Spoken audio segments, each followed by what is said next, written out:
बिस्मिल्लाहिर्रहमानिर्रहीम। This is आमना और आज का टॉपिक है इम्यून सिस्टम। टॉपिक स्टार्ट करने से पहले एक छोटी सी अच्छी सी बात मैं आपके साथ डिस्कस करूंगी। मंजिलें चाहें कितनी ही ऊंची क्यों ना हो, लेकिन रास्ते हमेशा पैरों के नीचे ही होते हैं। आज जो शख्स आपको कामयाब नज़र आता है, एक दिन वो बिगिनर था। आज कोई भी आपकी इंस्पिरेशन है, एक दिन वो बिगिनर ही था। तो हर कामयाब इंसान एक दिन स्टार्ट लेता ही है, तो आप क्यों नहीं स्टार्ट ले सकते? So think about that. अब हम स्ट्रेट अवे अपने टॉपिक पे आते हैं। Today we will discuss about immune system. Immune system क्या होता है? देखिए, हमारी बॉडी में जितने भी सिस्टम हैं उन सब में से सबसे ज़्यादा कॉम्प्लेक्स और फैसिनेटिंग सिस्टम होता है इम्यून सिस्टम। तो इम्यून सिस्टम क्या है? कॉम्प्लेक्स है एंड फैसिनेटिंग सिस्टम है। इसके अलावा किस तरह से हम इम्यून सिस्टम को एक्सप्लेन कर सकते हैं? इम्यून सिस्टम बेसिकली हमारी बॉडी की एक इम्यूनिटी होती है। अब इम्यूनिटी क्या होती है? Ability of body to resist against pathogens. कि हमारी बॉडी की एक ऐसी एबिलिटी कि वो रेजिस्ट करे, किसे रेजिस्ट करे? पैथोजेंस को। पैथोजेंस क्या हो सकते हैं? पैथोजेंस आपकी बॉडी में बैक्टीरिया भी हो सकते हैं, वायरस भी हो सकते हैं, वर्म्स हो सकते हैं, कोई फंजाई हो सकती है, कुछ भी हो सकता है। तो हमारी बॉडी की इम्यूनिटी कि अगर कोई वायरस हम पे अटैक करे तो जो हमारी बॉडी है फ़ौरन से रेजिस्ट करेगी, इसको हम कहते हैं इम्यूनिटी, और इसी को हम कहेंगे इम्यून सिस्टम। इम्यून सिस्टम को हम इस तरह से भी डिफाइन कर सकते हैं। इम्यून सिस्टम बेसिकली क्या है? कॉम्प्लेक्स नेटवर्क है, complex network of cells and proteins that defend the body against infection. मतलब ये एक नेटवर्क है सेल्स का, प्रोटीन्स का, जो कि हमारी बॉडी को डिफेंड करता है किसी भी इन्फेक्शन के अगेंस्ट। इम्यून सिस्टम को डिटेल में अंडरस्टैंड करने के लिए यहाँ पे मैंने कुछ टर्म्स लिखी हैं। Antigen, antibiotics, antibodies and pathogen. ये कुछ ऐसे टर्म्स हैं जो जैसे जैसे मैं स्लाइड्स आगे करती जाऊँगी बहुत ज़्यादा ये वर्ड्स यूज़ होंगे, तो आप कंफ्यूज भी हो सकते हैं। बेहतर ये है कि वीडियो को पॉज करें, यहाँ पे जितना भी मैंने यहाँ पे टर्म्स लिखी हैं उसे नोट डाउन कीजिए, याद कीजिए, फिर आप आगे वीडियो को फॉरवर्ड कीजिए, क्योंकि ये वो टर्म्स हैं जो आपको कंफ्यूज करती जाएंगी। So the very first term is antigen. Antigen क्या होती है? एंटीजन अ सब्सटेंस, एक ऐसा सब्सटेंस है that the immune system recognise as foreign to the body. Means antigen क्या है? एक फॉरेन सब्सटेंस है। मतलब एंटीजन क्या है? एंटीजन कोई वायरस भी हो सकता है, एंटीजन किसी वायरस की बॉडी में कोई सब्सटेंस भी हो सकता है। तो जैसे ही एंटीजन आपकी बॉडी में एंटर होगा तो आपका इम्यून सिस्टम एक्टिवेट हो जाएगा, आपको बताएगा कि भाई आपकी बॉडी में कोई फॉरेन बॉडी एंटर हो चुकी है। ठीक है, जैसे कि फ़र्ज़ करो कि एक कंट्री है, ठीक है, अगर कोई फॉरेन पर्सन उसमें एंटर हो तो बॉर्डर्स में फ़ौरन पता चलता है कि हाँ कोई फॉरेन पर्सन एंटर हो चुका है। सेम लाइक दैट कि एंटीजन जैसे ही आपकी बॉडी में एंटर होगी आपका इम्यून सिस्टम एक्टिव होगा और बताएगा कि आपकी बॉडी में वो चीज़ आ गई जो आपकी बॉडी का हिस्सा नहीं है। एंटीबायोटिक्स क्या होता है? Antibiotics are substances that can specifically destroy bacteria. मतलब आप जितनी भी मेडिसिन वगैरह यूज़ करते हो वो सब एंटीबायोटिक्स हैं। आपको अगर वायरस अटैक होता है, कोई बैक्टीरियल अटैक होता है, तो आप एंटीबायोटिक्स यूज़ करते हो, टैबलेट्स यूज़ करते हो, तो वो सब क्या है? एंटीबायोटिक्स हैं जो किसको डिस्ट्रॉय करती हैं? बैक्टीरिया को या वायरसेस वगैरह को डिस्ट्रॉय कर देती हैं। Then antibodies. एंटीबॉडीज़ क्या हैं? ये प्रोटीन्स होती हैं that tend to be in a Y shape. ये वाई शेप में होंगी। They have antigen binding site found in blood. Antibodies के ऊपर क्या होता है? एक ऐसा एरिया होता है, एक ऐसी साइट होती है जहाँ पे आके एंटीजन बाइंड हो जाती है। ठीक है, अब एंटीबॉडीज़ कहाँ होंगी? एंटीबॉडीज़ आपकी बॉडी में कहाँ होंगी? आपके ब्लड में होंगी, आपके स्लाइवा में हो सकती हैं, म्यूकस में हो सकती है, इसके अलावा ब्रेस्ट मिल्क में हो सकती हैं। तो अगर आप नोट करें ये सब टर्म सेम लगती हैं, जैसे कि यहाँ भी एंटी है, यहाँ भी एंटी, यहाँ भी anti, but they all are totally different. इनके मीनिंग्स डिफरेंट हैं, इनके फंक्शंस डिफरेंट हैं, so they are totally different. Now pathogens. Pathogen means a lot of things. अब इनमें कौन कौन सी चीज़ें आ जाएंगी? Pathogen means viruses, bacteria, protist, fungi and worms. Video के बिल्कुल स्टार्ट में मैंने आपसे कहा था कि जो हमारा इम्यून सिस्टम होता है ना, ये बहुत ही कॉम्प्लेक्स होता है और फैसिनेटिंग होता है। क्यों मैंने ऐसे कहा था? Because it's features cells in your body that work day and night together to protect you from a constant threat of pathogen. क्योंकि हमारे इम्यून सिस्टम में कुछ ऐसे सेल्स होते हैं, कुछ ऐसी चीज़ें होती हैं जो कि दिन रात इकट्ठे काम करते हैं और हमें पैथोजेंस से बचाते हैं। पैथोजेंस क्या होते हैं दोबारा से रिपीट नहीं करूँगी, आपको पता होना चाहिए अब, ठीक है। तो अब आप देखिए, हम ऐसे एनवायरनमेंट में रहते हैं जहाँ पे बहुत ज़्यादा पोल्यूशन होती है, ठीक है, समटाइम बहुत ज़्यादा कंटामिनेशन होती है। तो हमारी बॉडी पे वायरसेस, बैक्टीरिया बहुत इजीली अटैक कर सकते हैं। तो ये एक सिस्टम अल्लाह की तरफ से है जिसका नाम इम्यून सिस्टम है, जो हमें इन वायरसेस, बैक्टीरिया, फंजाई वगैरह से बचाता है। तो हमारी जो बॉडी होती है ना, इसके दो प्रोटेक्शन सिस्टम होते हैं। एक को कहते हैं एक्सटर्नल प्रोटेक्शन, एक को कहते हैं इंटरनल प्रोटेक्शन। अब एक्सटर्नल प्रोटेक्शन में आपकी फर्स्ट लाइन ऑफ डिफेंस आ जाएगी और इंटरनल प्रोटेक्शन में आपकी second and third line of defence आ जाएगी। मैं ये भी कह सकती हूँ कि आपका जो इम्यून सिस्टम है that is based on first, second and third line of defence. अब फर्स्ट, सेकंड और थर्ड लाइन ऑफ डिफेंस क्या है वो देखते हैं। Now let's discuss about first line of defence. First line of defence क्या होते हैं? देखिए, सबसे पहले आपकी बॉडी पे अगर वायरस या बैक्टीरिया ने अटैक किया है तो वो कहाँ पे अटैक करेगा? आपकी स्किन पे अटैक करेगा। या फिर हम सांस लेते हैं और वो वायरस, बैक्टीरिया हमारे नाक के थ्रू हमारी बॉडी में एंटर हो सकता है। तो हमारा सिस्टम किस तरह का है, हमारा इम्यून सिस्टम कैसा है कि हमारा इम्यून सिस्टम में सबसे पहला जो डिफेंस लाइन है वो है हमारी स्किन। हमारी स्किन एक फिजिकल बैरियर है, किसके लिए? वायरसेस और बैक्टीरिया के लिए या पैथोजेंस के लिए। इसके बाद म्यूकस मेम्ब्रेन। म्यूकस मेम्ब्रेन क्या होती है? Like lining of your nose, मतलब हमारे नोज में म्यूकस प्रेजेंट होती है। म्यूकस की लाइनिंग होती है जो कि प्रिवेंट करती है वायरसेस और बैक्टीरिया को हमारी बॉडी में एंटर होने से। तो स्किन और म्यूकस मेम्ब्रेन क्या है जी? ये फर्स्ट लाइन ऑफ डिफेंस का एक हिस्सा है। अब second line of defence basically क्या है? सेकंड लाइन ऑफ डिफेंस में दो चीज़ें हैं। हमारे इम्यून सिस्टम में जो सेकंड लाइन ऑफ डिफेंस है उनमें मैक्रोफेजेस और मास्ट सेल्स होते हैं। अब ये मैक्रोफेजेस क्या होते हैं भाई? मैक्रोफेजेस का काम ये होता है कि इन्होंने एनगल्फ करना होता है और डाइजेस्ट करना होता है किसको? पैथोजेंस को। मैक्रोफेजेस क्या होते हैं? ये मास्ट सेल को अंडरस्टैंड करवाने के बाद मैं आपको बताऊंगी कि मैक्रोफेजेस क्या होते हैं। अच्छा जी, मास्ट सेल्स क्या करते हैं? Assist with allergic and inflammatory response. अगर आपकी बॉडी में कोई डैमेज हो गया है, कोई इन्फ्लेमेशन हो गई है तो ये रिस्पॉन्स देंगे। अगर कोई एलर्जी होगी है तो मास्ट सेल रिस्पॉन्स देंगे। फ़र्ज़ करें मास्ट सेल्स को अंडरस्टैंड करने के लिए मैं एक छोटी सी एग्जांपल लेती हूँ। फ़र्ज़ करें आप अपने घर में वॉक कर रहे हैं, ठीक है, बट विदाउट शूज़। आपने अपने शूज़ नहीं पहने हुए हैं और आपके रास्ते में एक लकड़ी पड़ी हुई है और उस लकड़ी के ऊपर क्या लगा हुआ है? एक बहुत शार्प किस्म का कील लगा हुआ है। अब क्या होता है कि अचानक से आपका पाँव आ जाता है उस लकड़ी पे, मींस कील आपके पाँव में लग जाता है। अब उस कील पे क्या प्रेजेंट था जी? बैक्टीरिया या फर्स्ट कोल्ड वायरस प्रेजेंट था। अब क्या हुआ है? आपकी स्किन पे, आपके पाँव की स्किन पे एक इनिशियल डैमेज हो गया।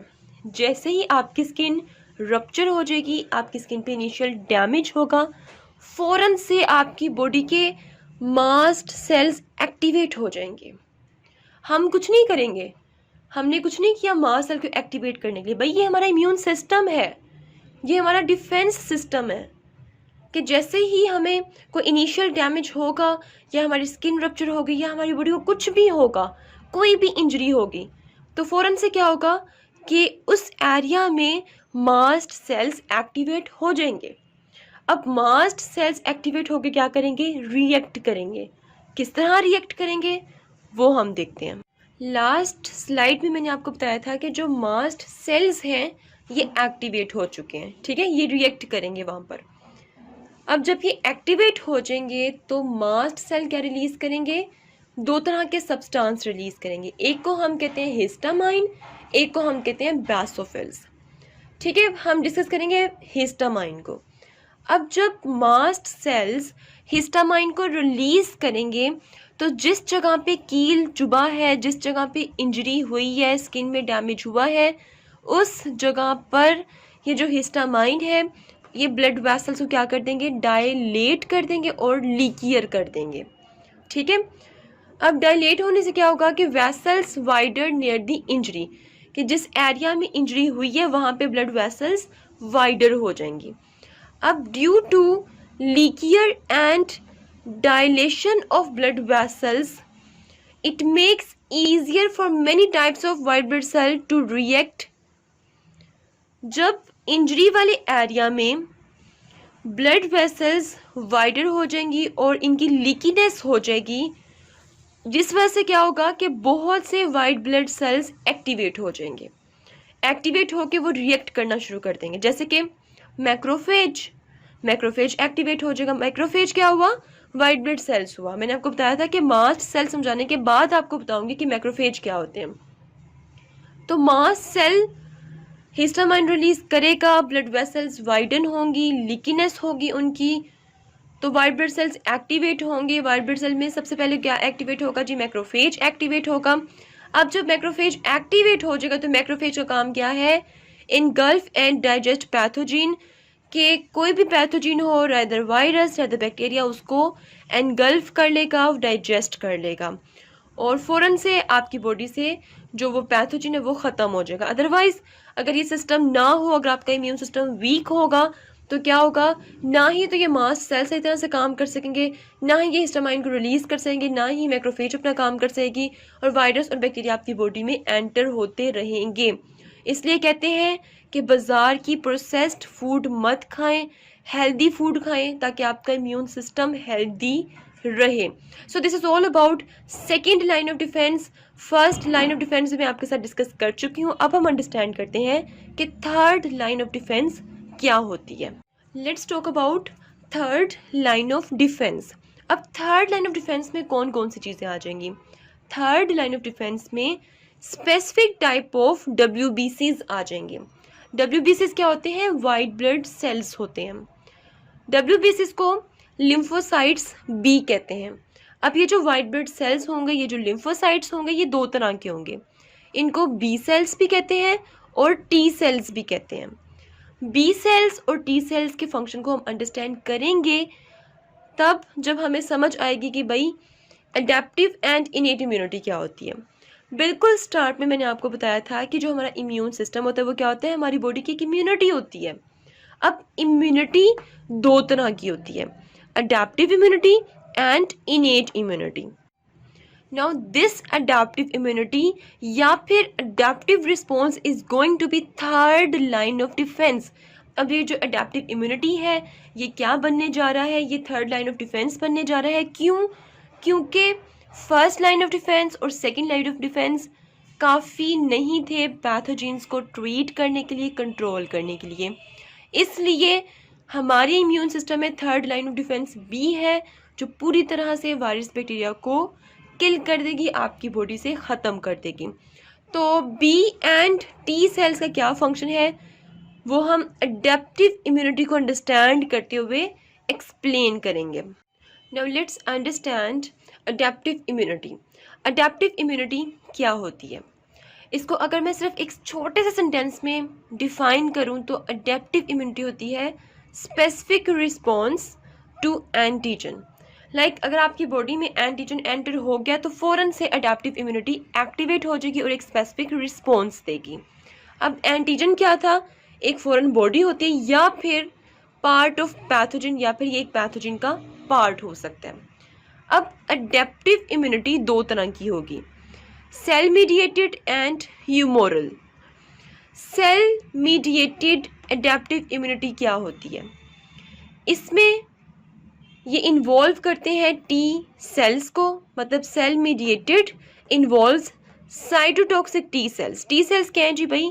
जो थर्ड लाइन ऑफ डिफेंस का हिस्सा थे। मैंने आपसे कहा था कि थर्ड लाइन ऑफ डिफेंस के जो लिम्फोसाइट्स हैं, जो टी और बी सेल्स हैं, उनके फंक्शंस को हम डिस्कस करेंगे अडेप्टिव इम्यूनिटी को अंडरस्टैंड करते हुए।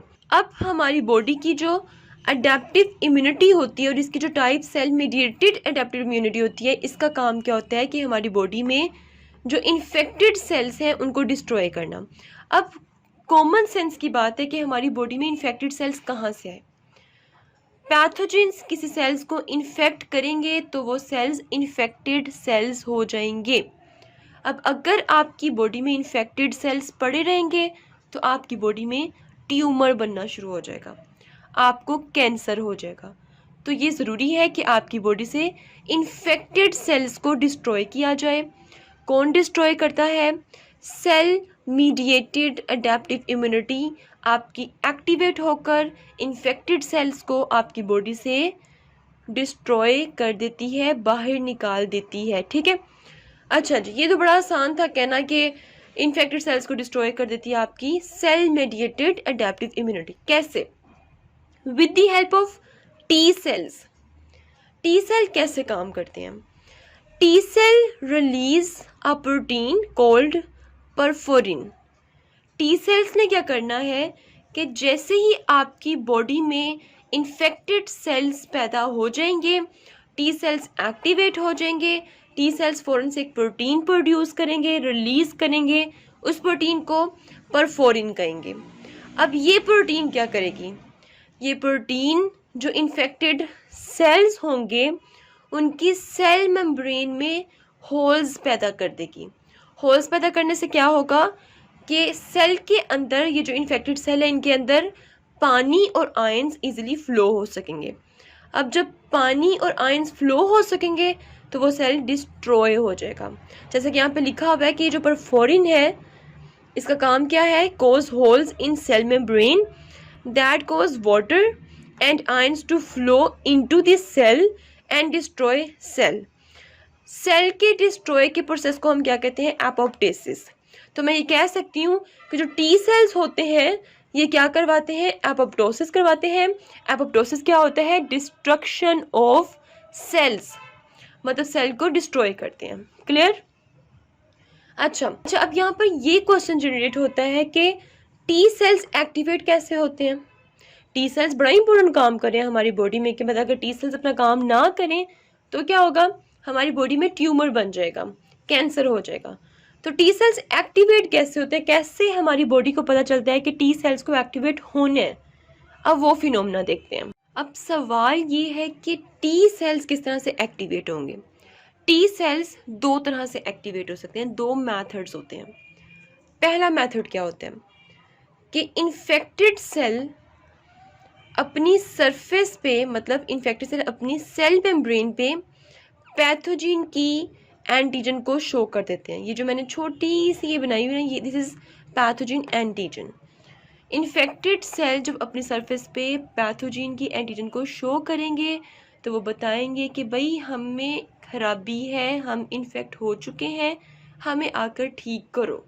ठीक है, तो जब इन्फेक्टेड सेल की सरफेस पे ये पैथोजन एंटीजन शो हो जाएगी तो टी सेल्स एक्टिवेट हो जाएंगे और एक प्रोसेस स्टार्ट कर देंगे। That process is called apoptosis, मतलब कि डिस्ट्रक्शन ऑफ सेल्स आ जाएगा। ठीक है, अच्छा, अब दूसरा क्या तरीका है किस तरह टी सेल्स एक्टिवेट हो सकते हैं?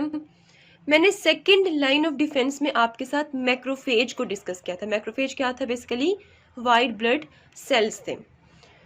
क्या होता है कि मैक्रोफेज मींस कि ये आपका मैक्रोफेज पड़ा हुआ है आपकी बॉडी में, ये आपका वाइट ब्लड सेल पड़ा हुआ है। तो इस वाइट ब्लड सेल के पास से कोई वायरस गुजरता है। वायरस अपनी एंटीजन मैक्रोफेज की सरफेस पे प्रेजेंट कर देता है।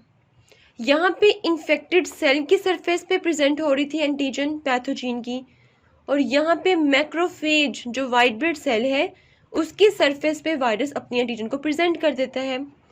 जैसे ही मैक्रोफेज की सरफेस पे पैथोजन की एंटीजन आती है तो मैक्रोफेज क्या रिलीज करता है? एक केमिकल सिग्नल रिलीज करता है। इस केमिकल सिग्नल के रिलीज होने से क्या होता है कि टी हेल्पर सेल्स एक्टिवेट हो जाते हैं।